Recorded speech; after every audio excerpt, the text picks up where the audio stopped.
আমার সোনার বাংলা, আমি তোমায় ভালোবাসি।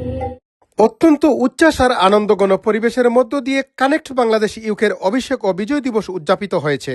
আজকে কানেক্ট বাংলাদেশের বিজয় দিবস এবং নবনির্বাচিত এক্সিকিউটিভ কমিটির ইনঅগ্রেশন। কানেক্ট বাংলাদেশ প্রবাসী বাংলাদেশের গ্লোবাল মুখপাত্র। কানেক্ট বাংলাদেশ ইন্টারন্যাশনাল মিশন এবং ভিশন হলো প্রবাসীদের অধিকার ও বাংলাদেশের উন্নয়ন।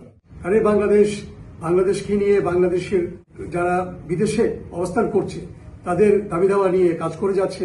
এটি আমাদের একটি অর্গানাইজেশন। আমরা এখানে যারা দেশে গিয়ে বিভিন্ন সমস্যায় পড়ি, এগুলোর উত্তরণের জন্য কানেক্ট বাংলাদেশ বিভিন্নভাবে কাজ করে থাকে। রবিবার পূর্ব লন্ডনের একটি অভিজাত ব্যাংকুয়েটিং হলে সংগঠনের প্রেসিডেন্ট আবু আহমদ খিজিরের সভাপতিত্বে সাধারণ সম্পাদক নাসিম চৌধুরীর তত্ত্বাবধানে ও vice president Anjuman Chowdhury, joint secretary general Mir Rashed Ahmad ও কাজী নজরুল ইসলামের ত্রয়ী পরিচালনায় এ সভা ও কালচারাল অনুষ্ঠানটি সম্পন্ন হয়।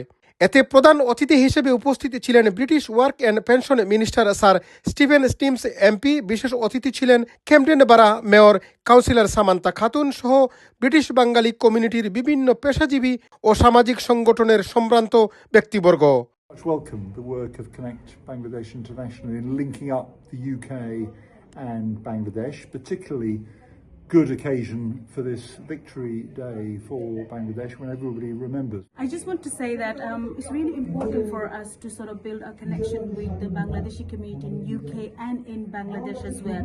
এই অনুষ্ঠানে প্রবাসী বীর মুক্তিযোদ্ধাদের শিশুদের মাধ্যমে ফুলেল শুভেচ্ছা ও চিত্রাঙ্কন প্রতিযোগিতায় অংশগ্রহণকারী শিশুদের পুরস্কার প্রদান করা হয়।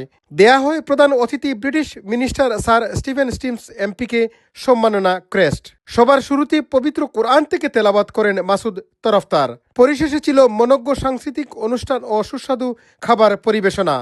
চৌধুরী মুরাদ, রূপালী বাংলাদেশ, লন্ডন।